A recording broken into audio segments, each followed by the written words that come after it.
Et comme je suis chaud, je vous fais une deuxième vidéo, voire peut-être une troisième, par rapport à l'intensité. Et comme je suis fatigué, j'ai posé mon téléphone derrière mon verre d'eau et j'espère que ça vous plaira aussi, ça bougera peut-être un peu moins.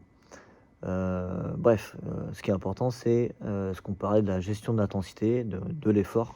Et du coup, le petit outil que je vous donnais, c'est une échelle de Borg. Alors encore une fois, ceux qui s'entraînent, 3 fois par semaine ou 4 fois par semaine, il n'y a pas trop d'enjeu de savoir est-ce que je dois être à fond ou pas.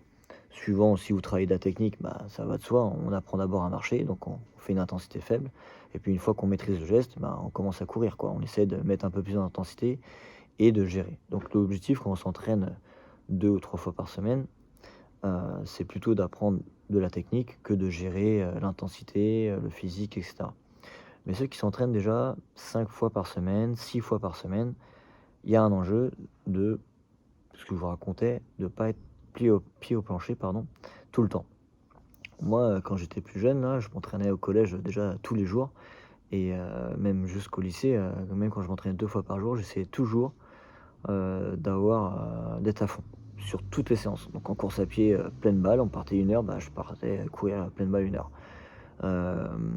On me disait: «Bah, là, hop, physique, bateau, c'est des 30-30». Au lieu d'être à 80 qui est à peu près normalement la norme, j'étais pleine balle, quitte à vomir à chaque fois. Et ça, bah, ça m'a valu beaucoup d'échecs,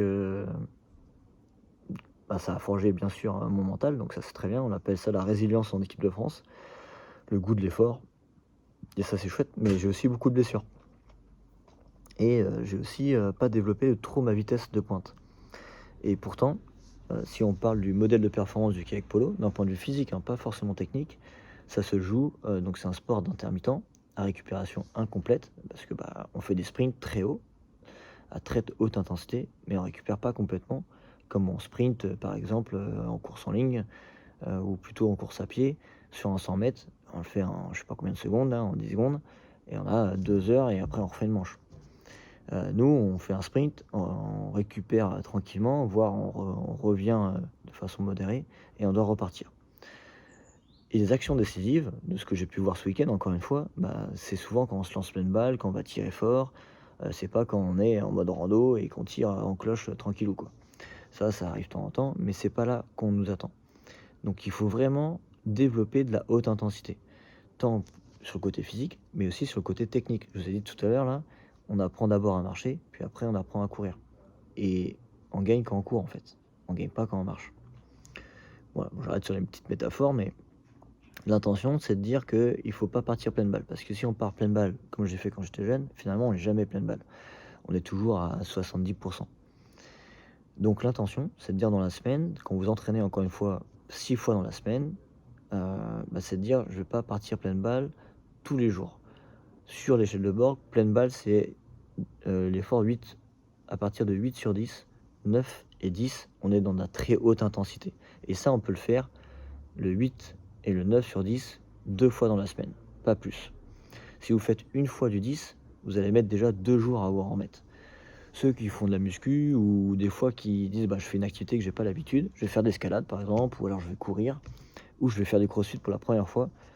Bah, les 2 jours qui suivent, vous avez des courbatures à plus pouvoir en marcher ou alors des courbatures aux avant-bras, à plus pouvoir serrer votre cuillère quand vous faites de l'escalade. Bah, ça, c'est que vous allez aller trop loin dans l'effort. Vous êtes à 10 sur 10 et donc 2 jours où vous pouvez pas marcher, bah, c'est 2 jours où vous pouvez pas vous entraîner et donc c'est tout l'enjeu d'un des principes d'entraînement. Peut-être que je ferai des vidéos là-dessus. Il y a 7 grands principes, dont un qui s'appelle la continuité et donc c'est important de, récupérer et donc du coup, de pas aller trop loin dans l'effort. Donc, ce qu'il faut retenir, c'est que sur l'échelle de Borg, vos séances, au niveau de la fatigue, on ne doit pas aller à plus de 2 fois dans la semaine, à un effort où mes bras brûlent complètement, où je ne peux pas continuer, où mon cœur explose à fond. Donc ça, c'est des séances où à la fin de la séance, tu dis: «OK, j'étais à 8 ou à 9, voire à 10». Donc typiquement, les 8 fois 30 mètres, on n'en fait pas 3 ou 4 fois dans la semaine, quoi. C'est pas possible. La course à pied, il faut pas vomir à chaque fois, que je fais une course à pied. Sinon, je vais être fatigué et c'est là que je vais tomber dans le surentraînement ou alors, si vous êtes, pas dans le surentraînement, vous travaillerez jamais à haute intensité et chose qui est hyper importante, pardon, dans notre sport. Donc typiquement, on appelle ça il y a 2 types, de programmation. Il y a la programmation pyramidale et la programmation polarisée.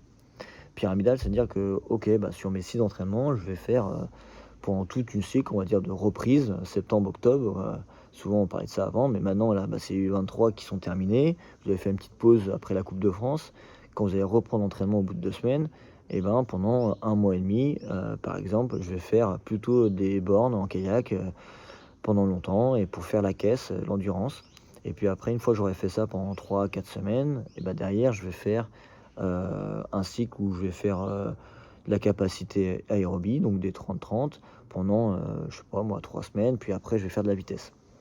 Ça, c'est échelle pyramidale. L'échelle polarisée, c'est-à-dire que durant ma semaine, je vais faire des efforts de très haute intensité et également des efforts continus, tranquilles, d'endurance.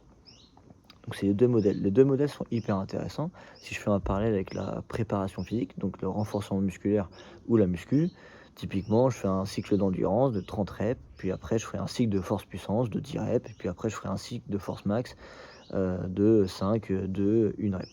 Donc ça, on est sur un modèle traditionnel de pyramidal.